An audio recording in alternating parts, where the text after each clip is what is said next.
예, 오늘은 팔복 세 번째 온유에 대해서 말씀을 나누고자 합니다. 온유. 가끔 이제 젊은 친구들 이름 중에는 온유라는 이름들이 제법 많이 있는데 그렇습니다. 온유. 온유라는 이 단어가 무엇일까? 국어 사전적인 측면에서 접근하면은요, 온자는 따뜻할 온자 쓰고요, 유자는 부드러울 유자를 써요. 이 한자를 써서 그래서 합치면은 결국 마음이 따뜻하고 부드러운 것이 바로 온유다, 그런 얘기를 하고 있습니다. 자, 근데 이제 마음이 따뜻하고 부드럽긴 하는데 사람들이 이 온유한 사람들을 좋아하죠. 내 주변에 다 온유했으면 좋겠어. 근데 정작 자기 본인 자신은 온유한 것을 주변에서 너 온유해, 온유한 그런 소리가 그렇게 달갑지는 않아요. 또 부모 입장에서 내 자녀가 온유하다라는 소리를 듣는 것도 다 같지도 않을 수 있는 그런 부분이기도 합니다. 좀 여러 가지 선택지를 놓고서 어떤 성격들을 놓고 봤는데, 어떤 성품을 놓고 봤는데 하나씩 골라가라 했을 때 고를까 말까 갈등할 수 있는 성품 중에 하나이지 않을까 생각이 든다는 얘기죠. 왜 그러느냐? 딱 보았었을 때 어떤 느낌이 듭니까? 온유한 사람들을 보면은 대체적으로 자기가 누릴 수 있는 권리까지도 못 누릴 때가 많아요. 누리고 싶었는데, 저걸 가지고 싶었는데 저 사람이 되게 갖고 싶어해. 그러면 그래, 너 가져. 자기는 포기하죠. 이런 느낌을 가지고 사는 것이죠. 그래서 내가 저 사람한테 한마디 좀 하고 싶은데, 이 말 좀 하고 싶은데 못하는 것이죠. 가끔 목회자가 뭐 싫은 소리도 하고 싶을 때가 있거든. 그런데도 하지 말자, 언젠가는 아시겠지, 이런 것도 있어요. 이제 그런 것들이 있으니까 싫은 소리를 한마디도 못하는 그런 사람들도 있습니다. 그리고 남이 볼 때 결정장애 같은, 결정장애, 뭐 먹을래? 아무거나, 뭐 이렇게 주로 말하는 사람들도 온유한 사람들의 그런 특징 중에 하나일 것 같기도 합니다. 그래서 사람들이 뭐 같은 거 판단할 때, 결정할 때 그냥 딱 부러지게 신속하게 판단하지 못하고 우유부단한 인상을 주기 때문에 부모가 봤을 때는 답답하죠. 내 자식이 저런 자식이 안 됐으면, 시원시원한 자식으로 컸으면, 이런 생각을 가지고서 지켜볼 때가 많습니다. 그래서 주변 사람들은 다 온유하기를 바라면서 정작 자기나 가족들은 온유하지 않고 다른데 더 열정적으로 충성된 모습으로 살았으면 하는 마음, 이런 것들이 큰 것이 세상 사람들의 그런 심리가 아닐까 생각을 해봅니다. 그것은 근데 어떤 일이냐면은 온유에 대해서 우리가 겉에 드러난 것만 가지고서 판단하기 때문에 이런 생각을 하는 것입니다. 자, 성경에서는 온유를 무엇으로 보고 있을까? 성경적 관점으로 접근을 해보도록 하겠습니다. 먼저 헬라어로 봤을 때는 프라우테스라는 단어를 쓰는데, 헬라어로 프라우테스는 어떤 개념이냐면 동물을 길들일 때 쓰는 거예요. 여러분의 말이나 소 같은 거 보면은 옆에 콧줄을 하고서 재갈을 물리고 고삐를 당겨서 통제를 하려고 하지 않습니까? 마치 이와 같은 거예요. 야성적 본능을 길들이는 것을 이렇게 표현하고 있습니다. 온유라는 것으로 표현하고 있어요. 그래서 야성적인 것을 잘 다스려 길들여서 온유한 모습으로 바꾸는 것, 이것이 온유의 모습이다 라고 얘기하고 있고요. 히브리어는 아나브라는 그런 단어를 쓰는데, 이 히브리어가 어떤 의미냐면은 자기를 낮추는 거, 뭐 이렇게 겸손한 거, 타인에 대해서 관대한 것들을 얘기하면서 또 어떤 표현을 하고 있냐면은 내가 굳이 고통을 당하지 않아도 되는데 자원에서 대신 고통을 당하는 사람들 있잖아요. 그래, 내가 대신할게, 내가 대신 한 번 더 죽어줄게. 지금 심지어 그렇게까지도 말할 수 있는 사람들, 대신 내가 대신해줄게, 이렇게 굳이 저걸 뭐들 하려고 하지 힘들게, 근데 내가 대신 하겠대요. 내가 남을 위해서 대신 고난을 당할게, 이렇게 이런 마음을 품는 것이 바로 히브리어 개념의 온유라는 뜻을 갖고 있다는 것입니다.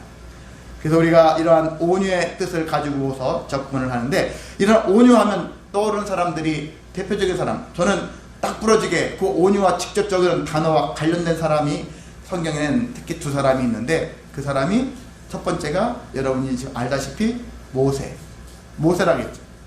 민수기 12장 3절에 모세가 하나님이 모세는 어떤 사람이다 라고 얘기했었죠. 모세의 누나와 형이 모세를 비방하고 막 했었을 때, 그럴 때 하나님이 나타나서 그 책망하면서 네 동생 모세는 어떤 사람이다라는 것들을 얘기를 하는 장면이에요. 그게 바로 하나님이 뭐라고 했냐면 모세의 온유함은 지면의 모든 사람보다 더한 사람이다. 당대 모세가 최고로 온유한 사람이다. 근데 감히 내가 그렇게 여기고 있는 모세에게 네가 누나라는 이유로, 네가 오빠라는 형이라는 이유로 함부로 비방하고 판단하고 그렇게 하느냐? 책망하시는 그런 개념이죠. 모세의 온유함을 말씀을 하셨습니다.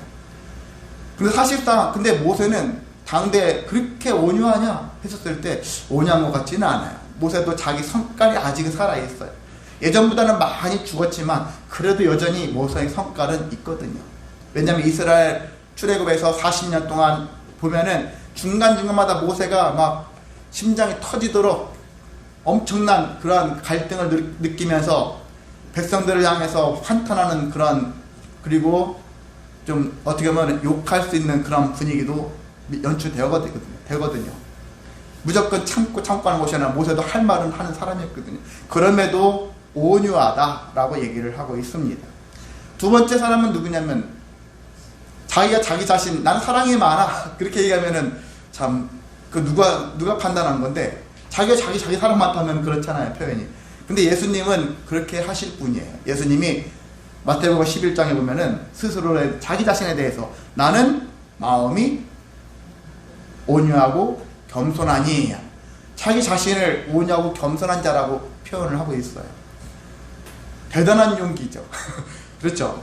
예수님만이 하실 수 있는 용기입니다. 저도 여러분 앞에서 저 온유합니다. 저 온유하다는 소리는 좀 종종 들었어요. 부교육자 때. 수원에서도 들었고 경기했을 때도 들었고 갈 때마다 온유하다. 그건 저를 잘 몰라서 그렇죠. 예, 저희 집안에서는 가끔 온유하지 않은 면들이 가끔 나타나는데 집 밖에 나가면 남들이 그래도 온유하다 그런 소리를 많이 듣고는 살았어요. 근데 이런 온유하다 그것들을 대놓고 얘기할 수 있는 분은 정말 주님밖에 없지 않을까. 주님이니까 우리가 감히 그렇게 그렇구나, 주님은 온유하고 겸손한 분이구나. 근데 여러분이 우리가 일반적으로는 함부로 나는 온유하다, 나는 겸손하다, 모세도 자기 자신을 나는 온유하다라고 말하지 않았지 않습니까? 하나님이 인정한 것이지. 하나님이 인정할 때까지 우리는 가만히 있으면 되는 거예요. 나는 어떤 사람이다, 나는 이런 사람이다, 저런 사람이다, 나를 막 드러낼 필요까지는 없거든요. 사람들이 다 알아서 판단합니다. 자, 그 외에도 우리는 요셉 같은 사람들도 온유한 사람 표현은 없어요. 근데 온유한 사람의 범죄에 속한다라고 할 수 있습니다. 요셉의 인생을 본다면 온유한 측에 속하는 거예요. 언제요? 총리가 된 이후의 모습을 보면은 온유한 모습이 참 드러나요.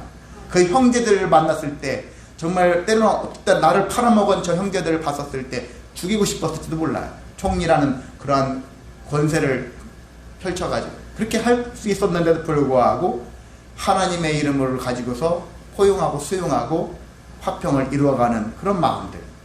그리고 신약으로 온다면 바울 같은 사람들도 온유한 사람이라고 할 수 있어요. 근데 바울도 성깔이 대단한 사람이에요. 아닌 건 아닌 거예요. 그 싸울 때는 막 진짜 피 터지게 싸울 수 있는 사람이에요. 그런 성질을 가지고 있는 사람이에요. 자기를 이끌어줬던 바나바 같은 사람, 정말 어떻게 보면 자기를 그러한 영적 세계로 인도해준 사람인데도 불구하고 뜻이 안 맞으니까 둘이 피 터지게 싸우고 각기 제 길로 갔던, 물론 나중에는요 하나 되어서 다시 화합했지만은 그러한 사람이었어요. 못 찾는 사람이에요. 그럼에도 불구하고 우리는 바울도 온유한 사람의 범주에다가 넣는다는 사실입니다. 왜 그럴까? 바울을 예를 든다면 바울이 고린도 후서는요 자기 자신에 대한 것들을 간증한 얘기들이에요. 고린도 전서는 고린도 교회에 관련된 여러 가지 많은 문제점들을 사람들이 우리 교회에 지금 이런 문제가 있는데 바울님 어떻게 해결할까요? 그렇게 자문을 받고 바울이 그것에 대해서 편지를 쓴 거거든요.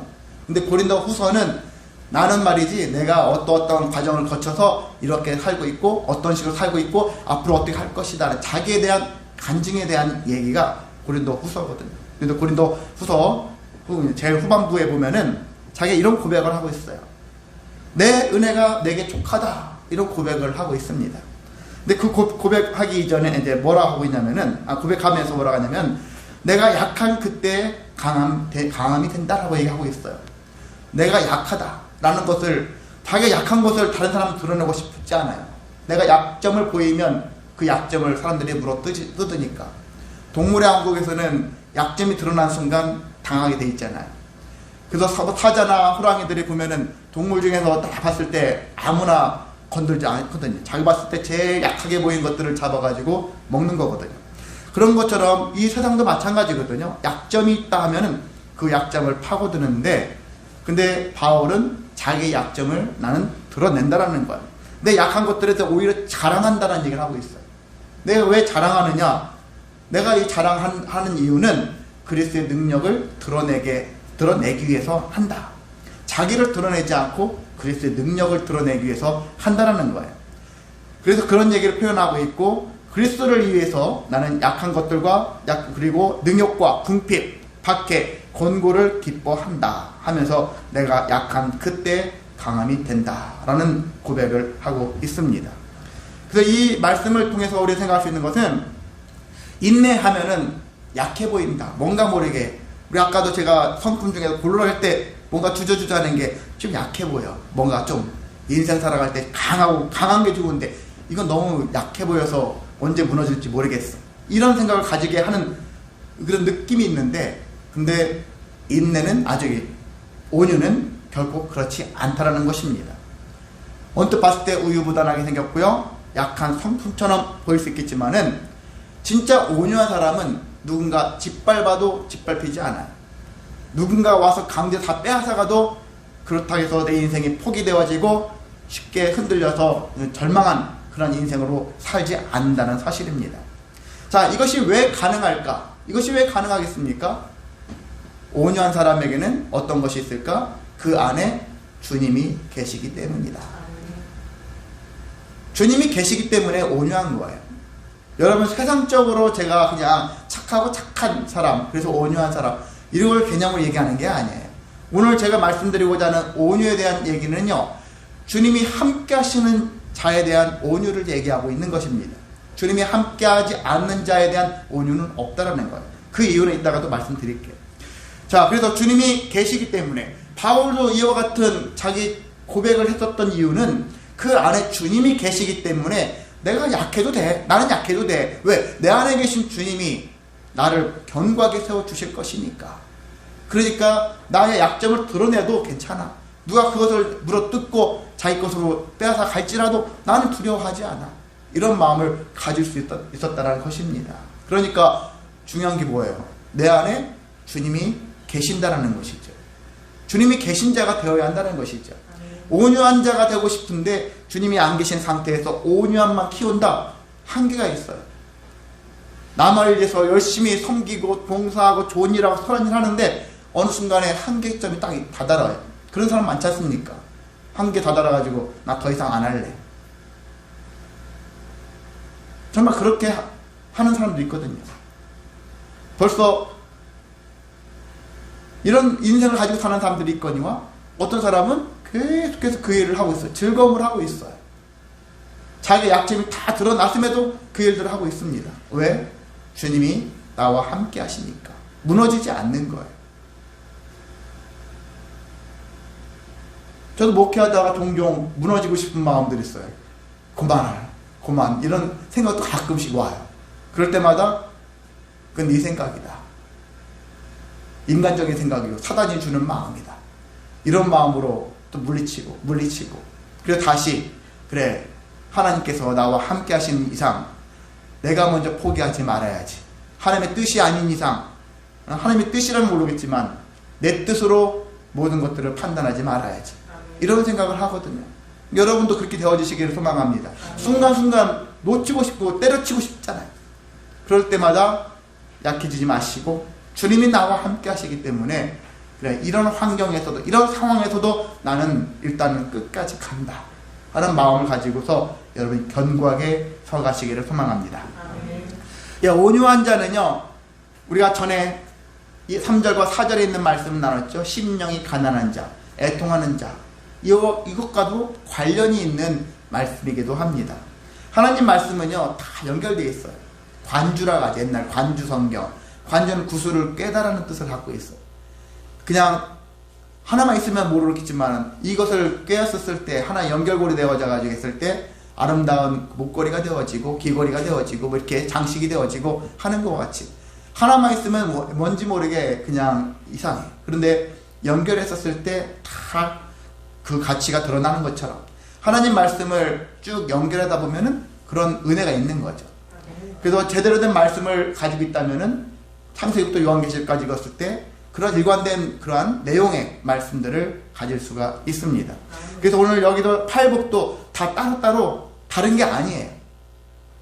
제가 종종 쓰는 말, 학교 다닐 때 국어 배우고 수학 배우고 영어 배우고 여러 가지 체육 배우고 다른 거 다 따로따로 배워요.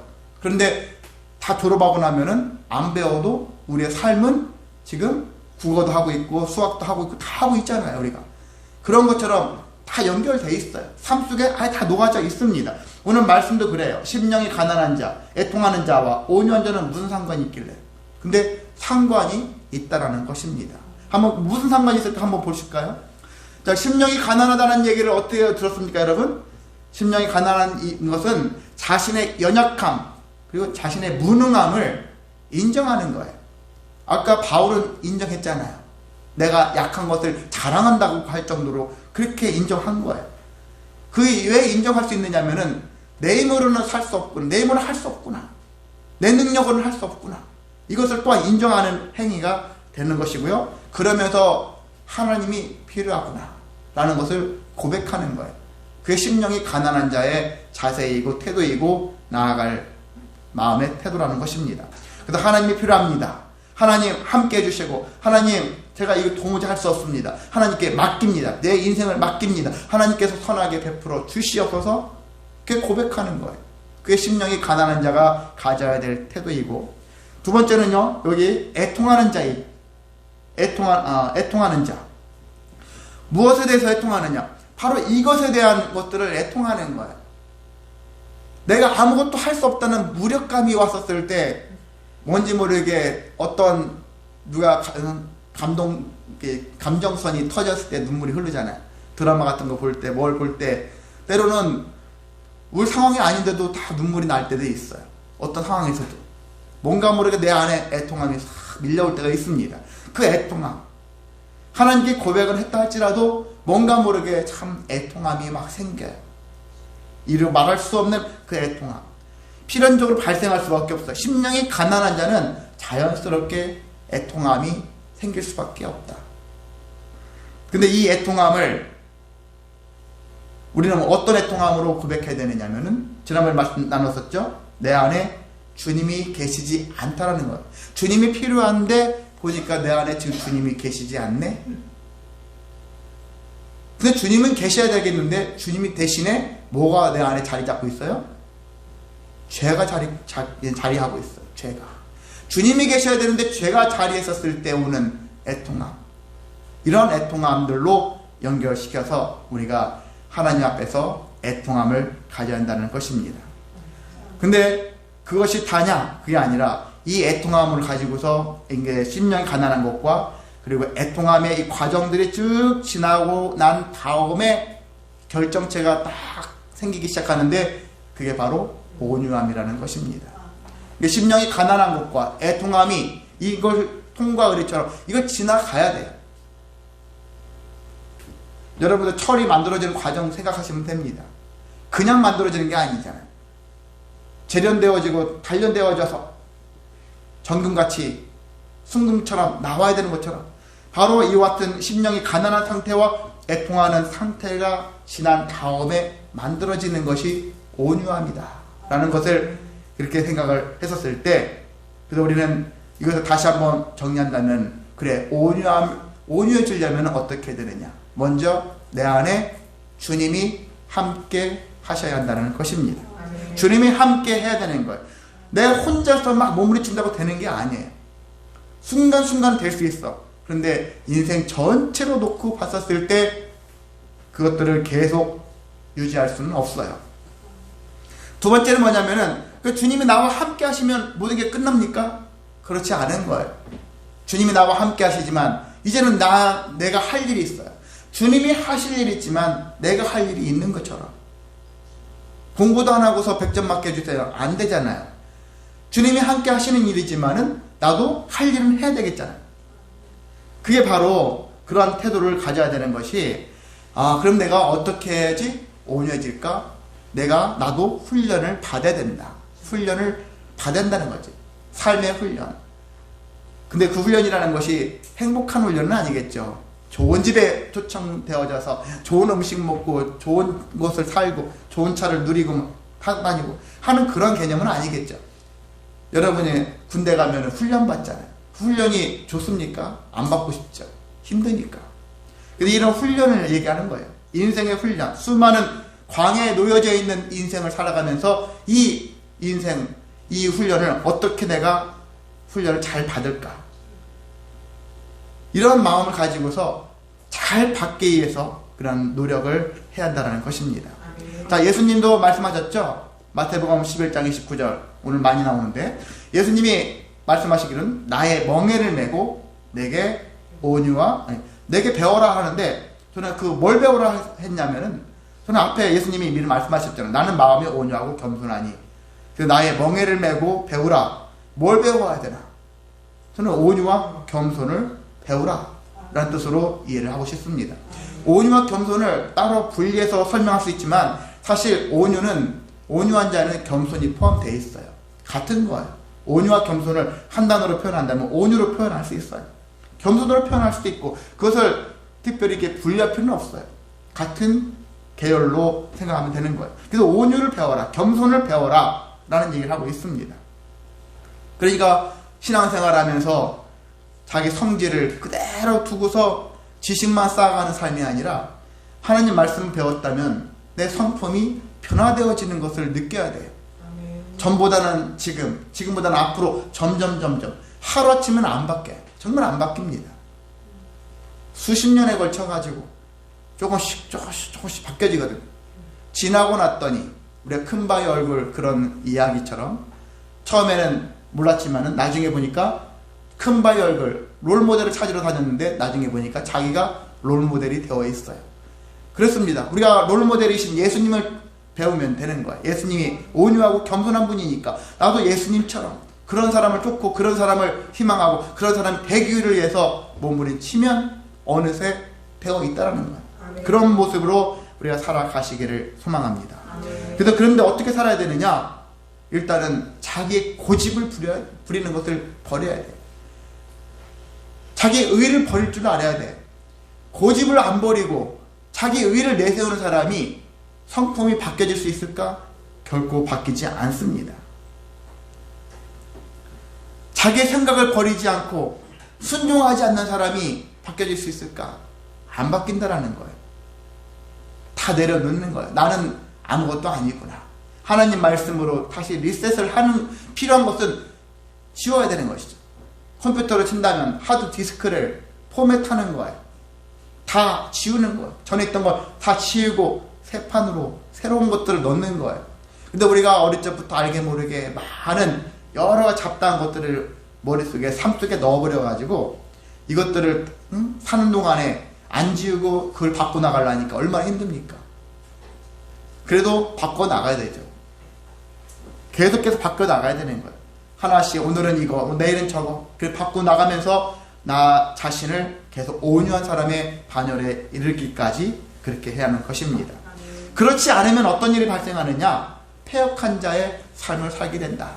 이것은 제가 얘기한 게 아니라 이사야서 65장 2절에 있는 말씀이에요. 내가 종일 손을 펴서 자기 생각을 따라 옳지 않은 길을 걸어가는 패역한 백성들을 불렀나니. 자기 생각을 따라 옳지 않은 길을 걸어가는 패역한 백성들. 온유한 사람은 하나님 말씀대로 순종하는 자예요. 순종하면서 가는 자예요. 그리고 겸손한 자고 인내하는 자고 자아가 깨지는 자예요. 자아가 깨져야지만이 온유할 수 있거든요. 근데 이러한 것들을 계속 고집하면서 새로운 걸 집어넣는다고 해서 바뀌어지느냐? 안 바뀌어지는 거예요. 혼란만 느끼고 나중에 열심히 해보려고 했지만 조금만 어떤 문제가 생기면 에이 그냥 내 멋대로 살을래. 옛날 버릇처럼 다시 옛날 버릇, 옛날 습관 그런 것들이 다시 나오는 것이죠. 이런 것들을 하지 않기 위해서는 주님과 함께하면서 이러한 나를 내려놓고 나를 비우고 주님 뜻대로 주님 마음, 온유한 마음의 삶에 이르기까지 계속 훈련에 임해야 한다는 사실입니다. 그래서 우리가 다시 한번 생각합니다. 성령이 내 안에서 역사하게 해 주옵소서. 고백해야 됩니다. 성령이 나를 변화시켜 주옵소서. 성령이 나와 함께 해서 그리고 내가 그것을 변화되어질 때까지 포기하지 않고 끝까지 나의 성령의 삶을 통해서 변화될 수 있는 삶. 그게 온유인데 여기에 갈라디아서 5장에 보면은 무엇이 나오죠? 성령의 9가지 열매. 그 나오죠. 사랑, 희락, 화평. 그러면서 온유가 나오죠. 그래서 성령의 9가지 열매가 나오는데 여러분이 생각하시기 바랍니다. 거기에 나오는 것들 외에도 여러 가지가 있겠지만은요. 그 열매들이 그냥 열리냐 이거죠.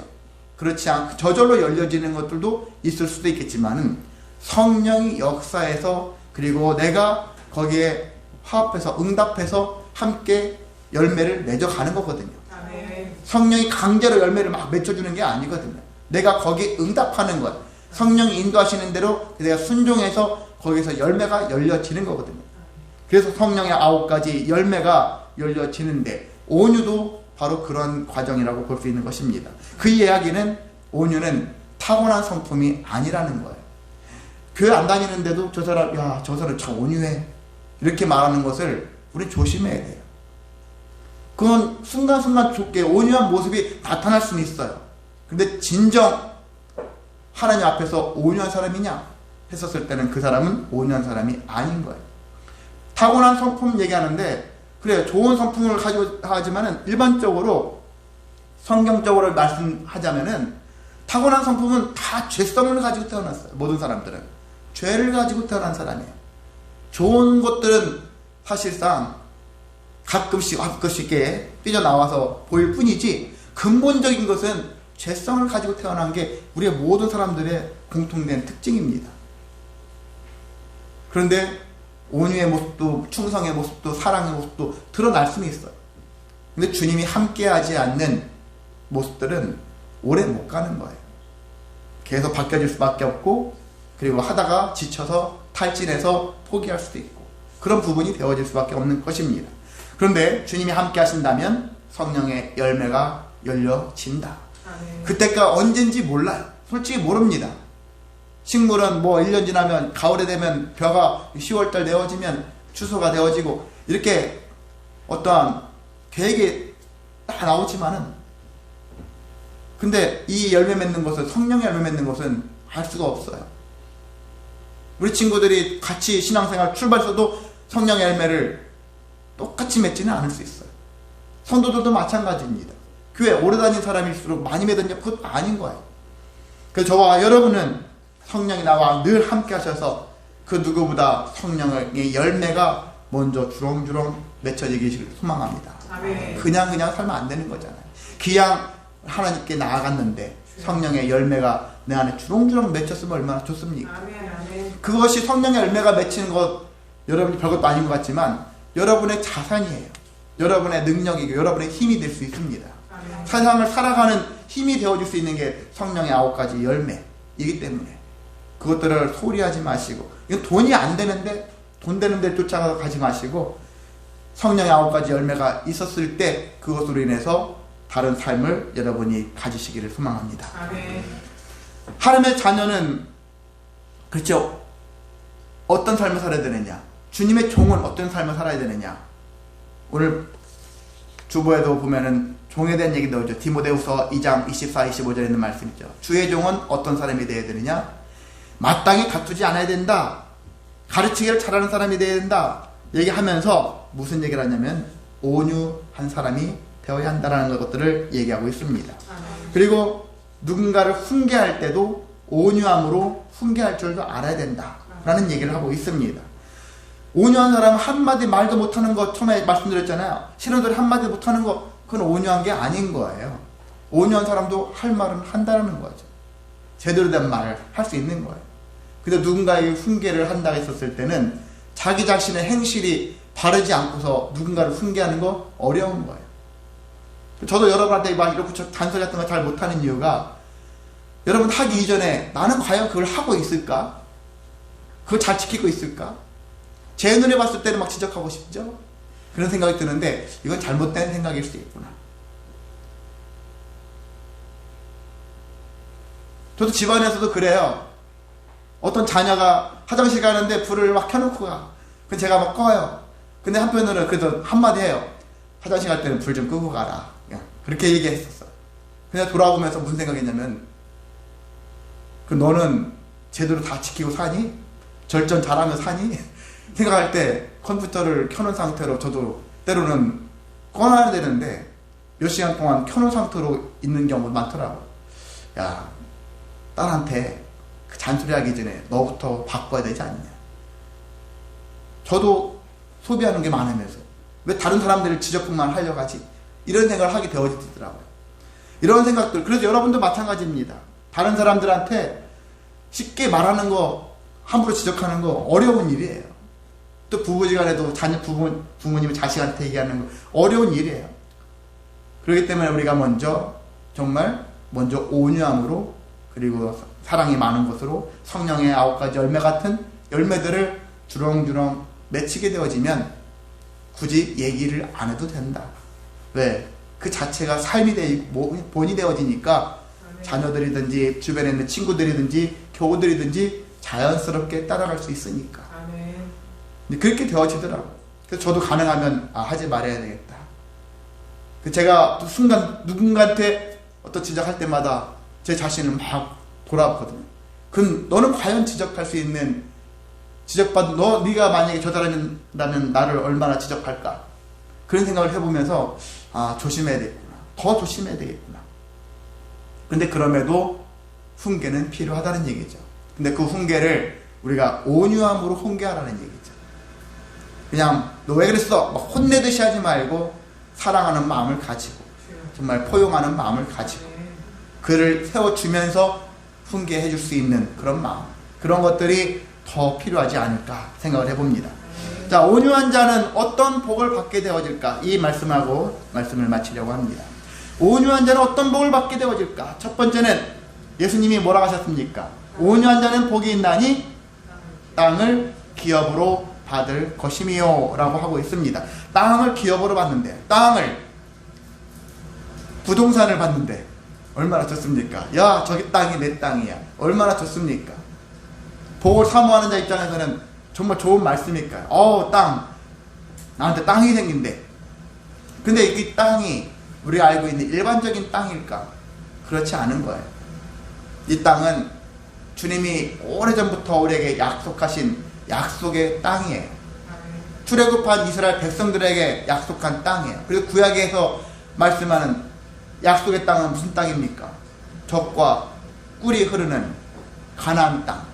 그 가나안 땅이 이스라엘 사람들 입장에서는 그 약속의 땅, 그 땅을 기업으로 받는 거예요. 그리고 오늘날 우리 신약을 살고 있잖아요. 신약 시대. 우리에게 땅은 무슨 땅일까? 요한계시록에 나오죠. 새 하늘과 새 땅 나오잖아요. 새 하늘과 새 땅.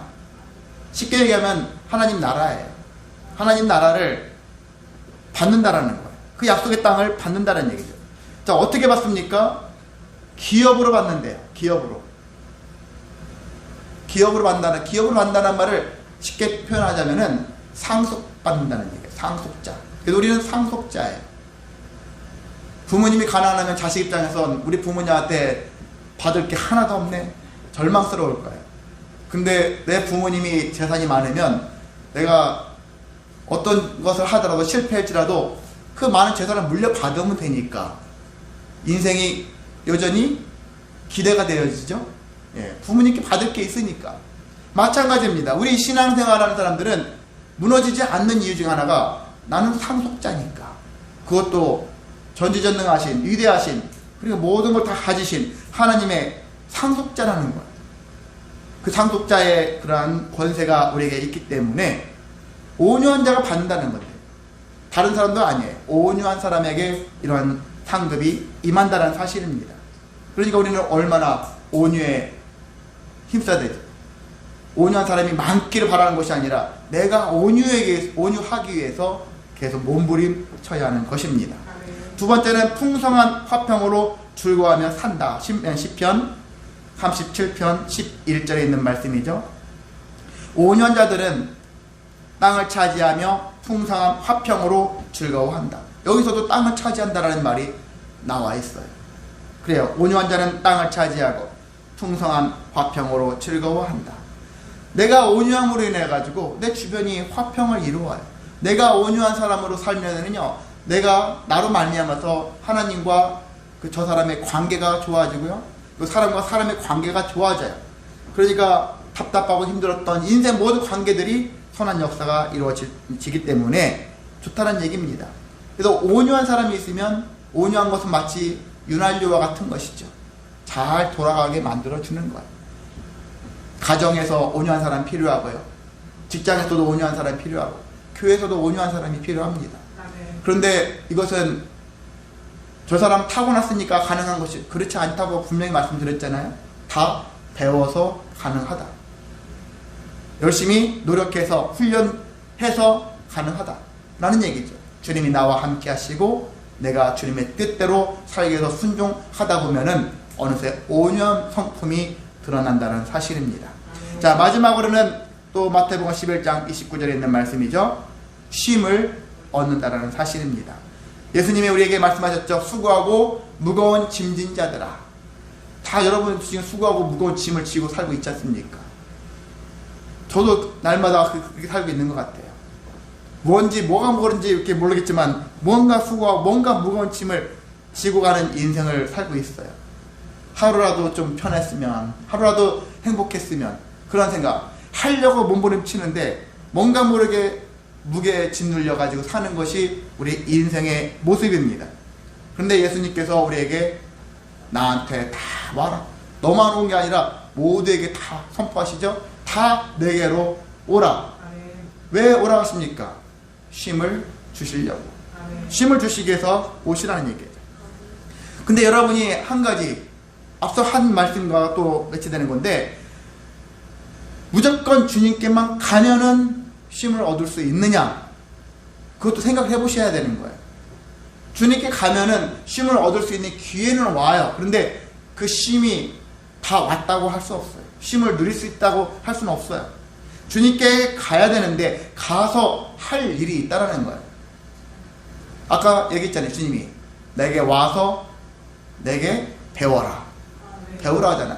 배운 자들에게, 온유를 배운 자, 온유를 가진 자들은 결국 쉼을 얻게 되어진다라는 것입니다. 그래서 여러분이 그냥 주님께만 가면, 교회만 가면 그냥 내가 쉼이 생겨, 이렇게 하는 것은 일시적인 거예요. 정말 내가 교회를 가지 않아도 그냥 삶 속에서 집에 있어도 직장에 있어도 이 인생을 살아가면서 내 마음이 진정한 쉼을 누릴 때가 있거든요. 그때가 언제냐? 주님을 배웠을 때, 주님을 따라 나도 온유한 사람이 되어갔을 때 진정한 쉼이 임한다라는 사실입니다. 그러니까 무조건 주님께만, 교회만 가면, 기도원만 가면 쉼이 생겨, 이렇게 얘기하는 것은 단회적인 거예요. 짧은 순간은 될 수 있어요. 근데 영원한 쉼은 이룰 수가 없다라는 사실입니다. 그래서 결국 주님이 필요하지만 주님께 겸손을 배워서, 온유를 배워서 온유한 자가 되어졌을 때 쉼이 있다. 정말 중요하거든요. 학생들한테는 쉼 없이 가는 것이 마치 마땅한 것처럼 보이지만 나이를 먹어갈수록 정말 필요한 것이 쉼이구나 라는 것들을 깨닫죠. 40대, 50대, 60대 가면 갈수록 쉼이라는 것이 필요하다. 쉼 없이 일하는 것이 세상에서는 그렇게 강조하지만 제가 쉼이 필요하다는 얘기죠. 근데 여러분이 때로는 좀 시간을 내어서 어딘가에 가가지고 막 쉬는 것을 쉼이라 생각하지 마시고, 내가 지금 열심히 뭔가 일을 할지라도 진정한 쉼이 있거든요. 쉼을 가지면서 일하는 사람이 있거든요. 그게 온유할 때 가능하다는 사실들을 여러분이 기억하셔서 그렇게 살아가시기를 소망합니다. 예, 오늘 말씀을 마치겠습니다. 온유, 그렇습니다. 누구나 꺼려할 수 있는 부분이에요. 그런데 우리가 온유라는 것이 너무나도 값지다. 온유한 사람은 내적으로 충만한 사람이에요. 넉넉함이 있는 사람이에요. 이런 사람이 되어야 되지 않겠습니까? 속은 텅 비고 겉에만 화려한 인생이 아니라 내적으로 꽉 찬 인생. 정말 하나님과 함께 더불어서 화평을 이루면서 승리하면서 힘을 알고 그리고 능력을 알고 살아가는 그런 삶.